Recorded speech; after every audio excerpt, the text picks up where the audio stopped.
Fran's friends. Today I'd like to talk a little bit about the ins and outs of blanket stitching. I know there's a lot of videos and YouTubes on the internet about how to do it, and I've always avoided it because I've never been happy with the outcome. The stitches are too wide, and it didn't look good. So I came up with 5 different sort of rules that I go by to make keys to a better blanket stitching outcome. So the first one is I always use bits and pieces of fabric from the bigger project that I'm working on to sort of enhance the big project with small objects such as a heart that's been blanket stitched and added to the project. There's another one here. This is a sample that I have with a little monkey that I made, and I've used contrasting colors to just give it a little bit more emphasis with a little heart, wooden heart applied to the front. So lots of things that you can do. So one of the key things is with using those scraps, utilize what you have and don't waste. Secondly, what you want to really do is you want to prepare your fabrics. Now, I use the good old heat and bond. I love heat and bond. And what I've done is I've taken the heat and bond and I have applied it to the felt. So it's the paper-backed heat and bond on one side and the felt on the other. Then what I have done is I have a whole baggie full of little cutout hearts and leaves that I can utilize. There's even a banana that I've done with the blanket stitch. And what you do is you take it to your paper side and you cut out, trace it, and then cut out your heart from there. So you'll end up with something like this. Then what you do is you take it to your tiny little scrap of fabric, apply it, and then take it to the iron, press it, and then cut it out. And then therefore you'll have a heart to work with. Now, if you see this one here, this one was cut out with the heat and bond with just cloth. And then on the back, it's the felt. So next thing you want to do is get yourself organized to do your blanket stitching by taking your larger project or your larger piece, if it is a large piece, to your sewing machine. And what you want to do is, if you can see very closely, is you can stitch around the outer edge of the piece. And what that will do is that will give you a guideline to do your blanket stitching on. I've also measured on my machine. I go at about a 2.4 stitch length. And then what I do is when I do my blanket stitching, I go every second stitch in. And that will give you the evenness and the continuity of your stitching. So that's one example. Here's another example. Again, using the stitching on the machine. And this particular piece is done with for a project of mine using some upholstery fabric. And then also this little heart in the middle is French knots. Lots of interesting things that you can do. So by stitching the outer edges, it makes your work a lot easier to do and an accomplishment that's a lot more aesthetically pleasing. Now, when you're doing your project, always use a thread that is going to cover the entire distance around your blanket stitching area. And what I mean by that is you don't want to get 3/4 of the way around and find that you haven't got enough thread to take you to back to the center, because then you're having to piece the threads together and it just doesn't look right. So always, that's a big thing. It's a little awkward when you're having to use a longer thread, and you do tend to waste a little bit, but I rather have the entire thing covered than pieced together.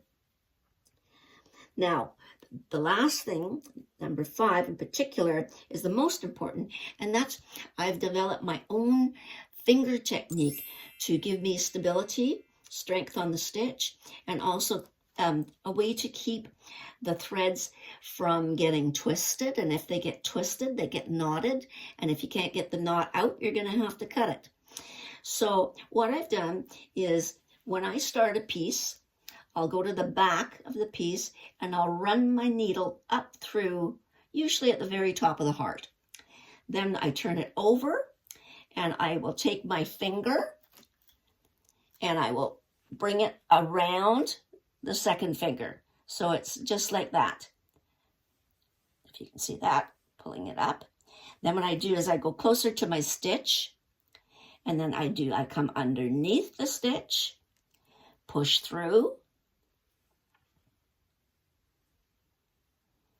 and then holding that thread, it keeps it from getting tangled, and I just pull the whole works through for your first knot.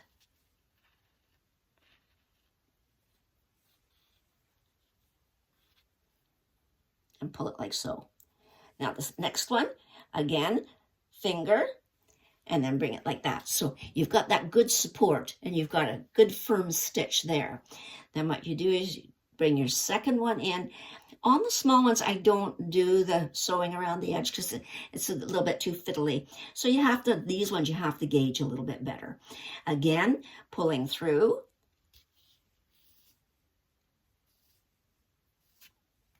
See how that pulled the knot a bit? Just gently pull and then bring it up like so. That's your second one. Always do your work going straight up. Otherwise, you're going to get your stitch on an angle, and that way it doesn't look quite right. So again, let's do again, and to avoid that, by going over the finger and the second one like that, then what you can do, you've got that support. So that keeps that stitch straight. Now, again, go in. Now, quite often what I'll do is, see that's getting a little bit twisted. So what I'll do is I'll just take my hand and just separate the two. So that way you won't get them, they won't get knotted. Again, holding on to that one thread that keeps it away from the other one, and then just pull through. And that really solves the big problem of getting knots. And then again, so let's do one more. Okay, you've got it, this finger and around. Then you've got that good support. You go in for, and then you can judge. You did this stitch, now you can do the next stitch. You can sort of guide your way with the size of the stitch that you want. And again, pulling, keeping that two threads apart, and there you go. So that's what it's going to look like. Now, what you're going to find is, as you get a little further into going around your edges, you're going to find that the thread seems to twist. And if it twists, then it'll start to get knotted, and then it's harder to pull through your fabric. So what I will do, if it's a larger piece, I'll just take the thread and sort of dangle the needle, and the needle will go round and round until it gets untwisted. Or if it's a small piece, I'll just take the shape and just let it turn around and around, and that gets rid of your twisting motion. So once that's done, it goes around a couple times, then you're back to being able to do your next stitch. And if you do that, it makes life so much easier because you're not having to sit and untangle the knots. And so every maybe a dozen stitches, just twirl it and get rid of the twisting motion. Again, one more, and then pull it out, holding that so it's not going to see that difference there because it was untangled. And then just pull it, and then there you go. So all the way around, you do the same thing, and twisting and untwisting and untangling your threads. It makes life so much easier to get a product that's a lot more conducive to finish off. Now, at the very end of my project, if I've gone all the way around, then what I will do is I'll go back into the very first stitch, pull it, and then what I do is I just pull it tight, and then what I do is I just go back into the back and then bring it just in underneath. Pull it, and then clip your two threads together. And then you've got your completed heart. And that's what it looks like on this one, where I've gone, so you've got 2 stitches in that one, and then pull to the back and then push through. So that's basically it. Here's another sample of one I've been working with. And again, I've taken it to my machine. I've done the stitching. You usually try and don't do it in the red, but do it in the white color. That gives you a better guideline. And I've gone all the way around. Now with this particular one, what I did was I wanted to unify the stitching. So I guided my stitch on the outer heart to match the one on the inner heart. So it gave me a little bit nicer quality finish to the product. Here's some other samples. This is a heart that I did a lot of blanket stitching on, little hearts, but the major heart I did sew together and turned it out. And then did all these little different hearts, and especially alternating with different colors of buttons. That makes it kind of a cute piece. And this is my little panda. Here's a piece that I did. It's an angel that I made, and what I used was the heat and bond and the gray felts on both sides. And then what I did was I stitched on the machine all the way around, and then I incorporated the sort of glossy, shiny thread, incorporating the little beads on the sides. So with this one, I did the little hearts the same way, incorporating the beads. And on the back, I just did regular little blanket stitch hearts. And that's my little angel. So I'm quite pleased with that one because that is my favorite color.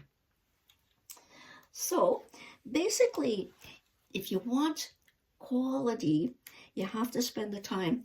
And I find that by using those techniques that I've listed, it makes life so much easier and enjoyable. And I think most of my projects incorporate some type of a blanket stitch these days.